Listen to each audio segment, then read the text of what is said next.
Hello and welcome to the Literature Podcast, A Novel Review.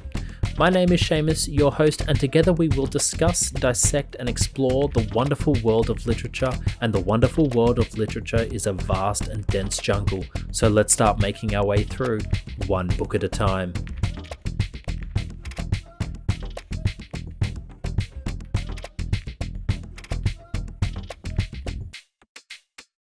Hello, good day, and welcome to the beginning of another episode of A Novel Review, a podcast exploring the wonderful world of literature. My name is Seamus and I'm your host, and for today's episode, a bit of a formal one. Yes, that's right, today I will be exploring the world of formalism, with a bit of a focus on Vladimir Prop, the Russian formalist.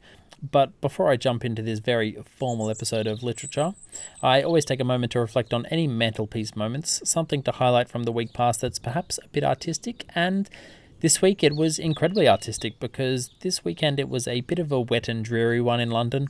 So you know what that means, galleries, and this weekend I went to see an exhibition by the Chinese artist Ai Weiwei, and if anyone remembers listening, or if you haven't, go check it out. Of course, go check it out, absolutely. Episode 1 of the podcast where I discussed Cormac McCarthy's The Road, but I actually spoke about Ai Weiwei here and sort of the mantelpiece moment there. He is having, or I guess was having, depending when you're listening to this episode, an exhibition in the Design Museum in London, and the reason I wanted to check it out is because he combined perhaps my favourite artist in Claude Monet with everyone's favourite toy, Lego. And what he did was he created one of Monet's water lilies, and it was simply divine to look at because it was so wonderfully vibrant, and from afar it really did look like a painting, and then when you got up close it was Lego, which is just so fun because it's not only the fact that the artwork is made up of 650,000 Lego bricks, which is, a very paltry number, but it's just that kind of fun interplay of Lego, which, is a toy, and it's also used for making models and bringing physical life to designs and combining it with this idea of art. You wouldn't say a single brick is particularly aesthetic, but it is in the larger context of a building as you see the makeup of the architectural beauty. But I guess the difference is, a building does serve a purpose, whereas this is just pure artistic indulgence, which is just so fun. And I loved it. It was fantastic. I mean, look it up if you can't get to London. I mean, I don't know how long the show is actually running for, but look it up online. The pictures are pretty good. There's a lot. Maybe I'll post a few on Instagram. I don't know. I'm starting to ramble. Let's get on with it. Housekeeping, as always, all the scripts from the episodes are available on my website, just in case you know of anyone who has a hearing impediment who might get a kick out of a written version of the pod. So head along there. They're all free for everyone to use and enjoy. So on with the episode. You might even be thinking, what am I going to talk about? What is formalism? Well, Russian formalism emerged in the 20th century in Russia, and it had a significant impact on the literary theory and criticism of the day. It was a school of thought that focused on the formal aspects of literature, such as the structure, language, and style of literary works. This approach was in contrast to the traditional approach to literature, which focused on the author's intention, the historical and cultural context of the work, and its social and political implications. Another key concept of Russian formalism is the idea of the literary device, which is a specific technique used by the author to create meaning in the work. For example, the use of repetition, metaphor, or irony. It can create a specific effect and convey a particular message within the story itself. So, Russian formalism had a profound impact on literary theory and criticism, both in Russia and around the world. Its emphasis on the formal aspect of literature helped to shift the focus of literary analysis from the author's intention to the text itself. It also paved the way for other literary movements such as structuralism and post-structuralism. But, if this episode goes down well, I'll probably do an episode on them in the future as well. But today I'm going to just talk about sort of one aspect of formalism, and in particular the Russian formalist and his structural theories for narrative, and that is of course Vladimir Prop, as I previously mentioned. He was a Russian folklorist who is widely known for his groundbreaking work in the field of structuralist narratology. For a bit of context, Prop was born in St. Petersburg in 1895 and spent most of his life studying folklore and mythology. So Prop's most famous work was his book Morphology of the Folktale, which was first published in Russia in 1928. In this book, Prop analysed the structure of Russian folktales and identified 31 narrative functions that were present in nearly every folktale. These functions included things like the villainy or the villain, the struggle, and the wedding of the hero or heroine. Prop's work was incredibly groundbreaking because it established, this structuralist approach to analysing narrative. By breaking down folktales into their component parts, Prop was able to identify patterns and recurring motifs that had previously gone unnoticed. His work has had a profound influence on literary theory and has paved the way for many other structuralist approaches to narrative analysis.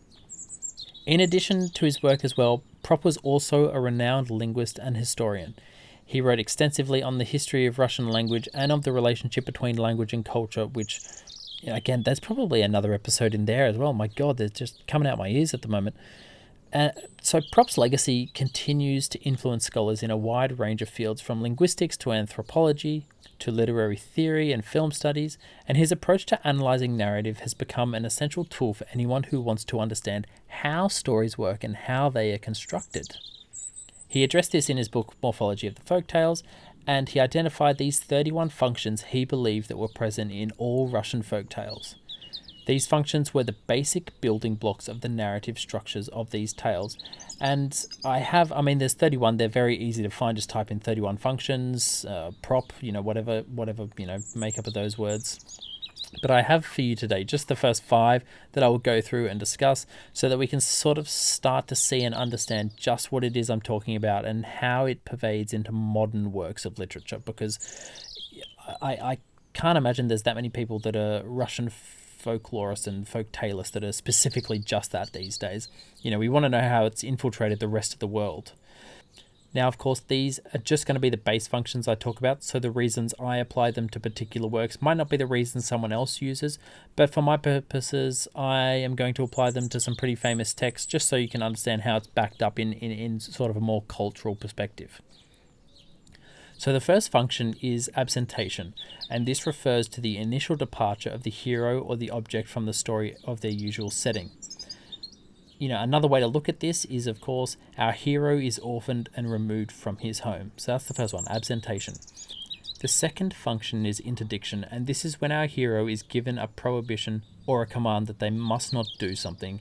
Our hero is introduced to something they probably shouldn't do. The third function is, of course, the violation of the interdiction. This is where the hero disobeys the command or prohibition, and this one is pretty self-explanatory. The hero messes with the thing he probably shouldn't have in the first place. The fourth function is the villainy or lack, and this refers to the introduction of the villain or antagonist in the story. This step, I feel, can sort of come at any stage in the opening stages of the novel story, because I don't think it specifically has to be fourth, but, you have to introduce some kind of villain in the story, otherwise what's the point? The fifth function is the meditation, and this is where a helper or a guide is introduced to aid the hero in their quest. And for the fifth, again, this is quite self-explanatory, as you probably heard. Someone comes along to help the person. So let's have a little think, shall we? And I'll start to sketch out our hero for you. See if you can pick them. Raise your hands. Whoever's got their hand up first, I'll definitely call upon them to give the answer. Let's start with an orphan boy living with his relatives, normally an uncle or an auntie, finds out that the normal life they have been living is suddenly more complicated by the introduction of something often large and what could be considered magical, and then someone comes along to help this boy. So do we have any takers to who this boy might be? I bet the Harry Potter fans are jumping at the bit right now. But how about the Star Wars fans? Is there anybody here? Any Lord of the Rings fans? Frodo, Harry Potter, and Luke Skywalker are all orphaned who lived with an uncle in Frodo's case, or both of them, auntie and uncle, for Harry Potter and Luke Skywalker. They all find out that they have something special about them, the Ring of Power, magic for Harry Potter, and, of course, being a Jedi. And then they are introduced to a helper very early in the story, this being Gandalf, Hagrid, or Ben/Obi-Wan Kenobi. So you can see it's not a perfect skeleton, and it's not going to follow every story to a T, but it is interesting to see how 3 very different stories are actually incredibly similar when you break them down to the crux and fundamentals of what they are made up of. It might be unconscious, but it is fascinating to see the patterns that humans follow. Leo Tolstoy once wrote that all great literature is one of two stories. A man goes on a journey or a stranger comes to town. And the wonderfully witty Lemony Snicket responds to that and writes, they are both the same story. Someone going on an adventure is a stranger coming to town. So that kind of creates this illusion or this idea that there might not be anything new under the sun. And that's not technically wrong, but it also doesn't have to be a bad thing. Once you understand the definitions of your freedom, you are free to do what you like. All the stories might be fundamentally the same in the same way that human life is fundamentally the same by design. We are born, we grow up, we die. But that doesn't mean that life in between the cracks of who we are isn't something that is fresh, different, and interesting. So I think that's kind of a fun, optimistic note to end on. Hopefully that gave some lovely little insights into what Russian formalism is, specifically structural narratology. I know the world is a lot bigger and formalism actually makes up a lot larger tree, and this was just sort of one branch, a brief look upon one branch. But hopefully it gave you some nice little insights into how these theories are threaded into the modern. Okay, so what am I reading this week? This week I have started to read a novel by David Malouf called An Imaginary Life, and it's simply wonderful. It's depicting the life of the Roman poet Ovid as he is exiled, or he's living in exile, and he doesn't speak the local language but still manages to form a bond with this wild boy. And I mean, so far the lyricism, the beauty of David Malouf's writing is just making this simple and fun and easy read even more enjoyable. And I mean, it's historical fiction, it's about Ovid, there's a tiny bit of Rome threaded in here. Big fan of Rome, as you might know. I've read Ovid's Metamorphosis, so I mean, what's not to love about historical fiction that's written incredibly well? So that's what I'm reading this week. I would thoroughly recommend it to anyone because it is just, it's just a nice story. Now, before I close out the show, if you've listened this far, please consider hitting those 5 stars. I would really appreciate it. Also, feel free to head along to the podcast, to the website of the podcast to support the pod a little further. But always, of course, thank you for your attention. Okay, to take us away today, a little bit of Louise Gluck. And she writes, writing is a kind of revenge against circumstance too. Bad luck, loss, pain. If you make something out of it, then you've no longer been bested by these events.